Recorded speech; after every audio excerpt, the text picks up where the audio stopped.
الذین اصطفیٰ اما بعد اعوذ باللہ من الشیطان الرجیم بسم اللہ الرحمن الرحیم۔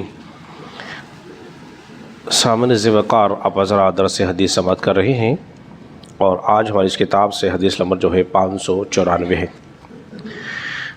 حضرت سیدنا ام المومنین حضرت عائشہ صدیقہ رضی اللہ تعالی عنہا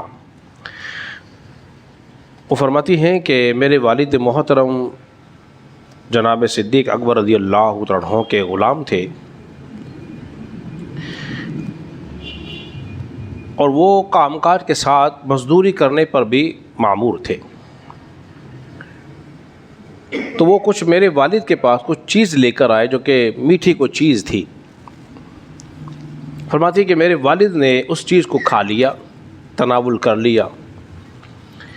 جب صدیق اکبر رضی اللہ تعالیٰ عنہ نے وہ چیز کھا لی، بعد میں آپ کا غلام کہنے لگا ابو بکر صدیق جانتے ہو یا کیا میں جو چیز لے کر آیا ہوں یہ کیا ہے، کہاں سے آئی ہے؟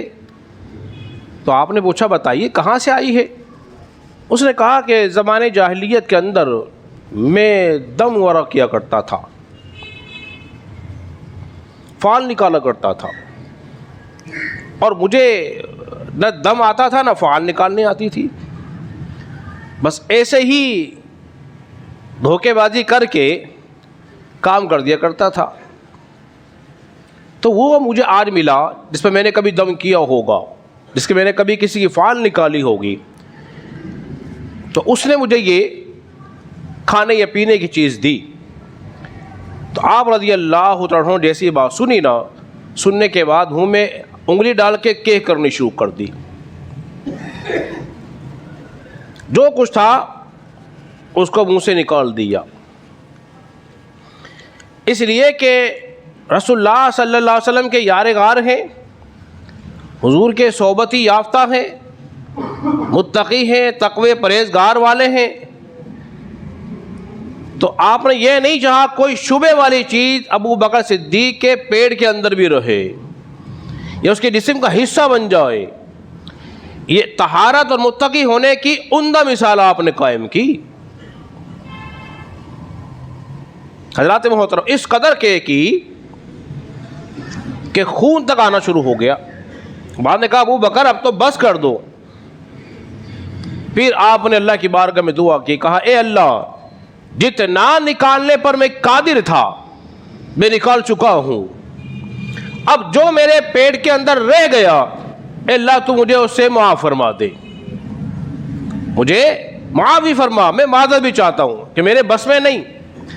تو حضرات محترم زمانہ رسالت کے اندر جو غلام ہوا کرتے تھے، دو کام ان سے لیے جاتے تھے، گھر بار کے کام یا پھر مزدوری وغیرہ کے لیے ان کو رکھا جاتا تھا۔ وہ کماتے بھی تھے،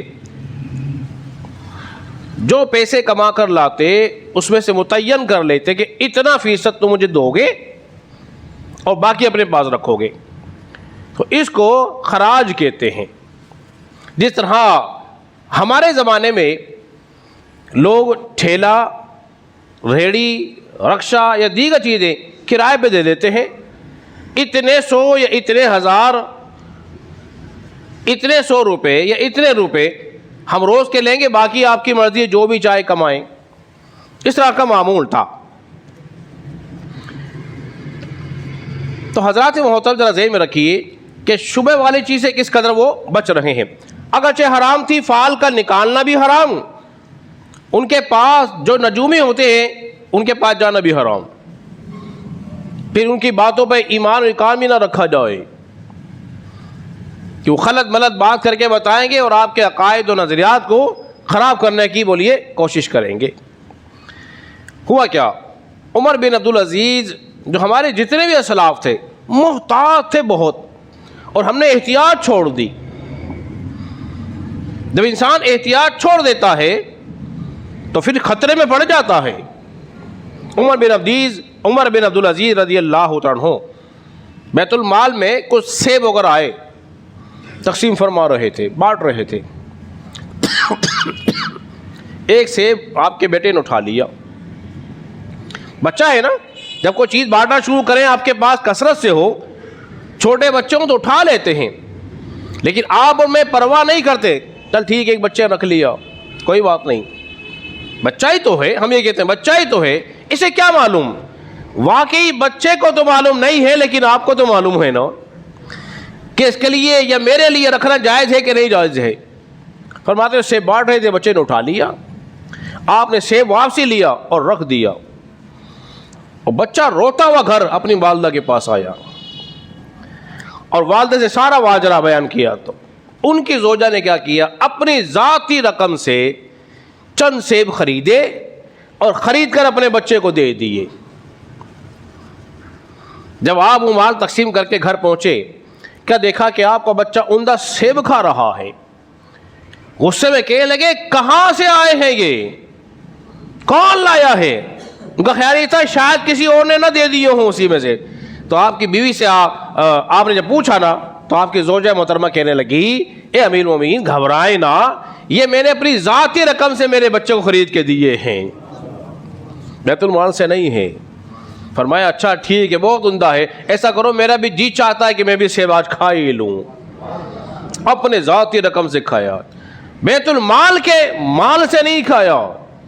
آج اس کے بعد رقم رکھوا دی جائے اس میں سے عیاشی خود کرتا ہے، پھر کہتا ہے دے دیں گے جب مانگیں گے تو۔ ہمارا ماحول یہ بنا ہوا ہے، تو لہذا ہمیں اس سے بچنا چاہیے، جو تقوی والے کام ہیں، بچنے والے کام ہیں، اسے کرنا چاہیے۔ انشاءاللہ جب ہم بچتے رہیں گے اللہ کا قرب حاصل کرتے رہیں گے۔ اللہ رب العزت کی بارگاہ میں دعا کریں کہ اللہ تبارک و تعالی ہم سب کو سمجھنے اور عمل پیرا ہونے کی توفیق عطا فرمائے۔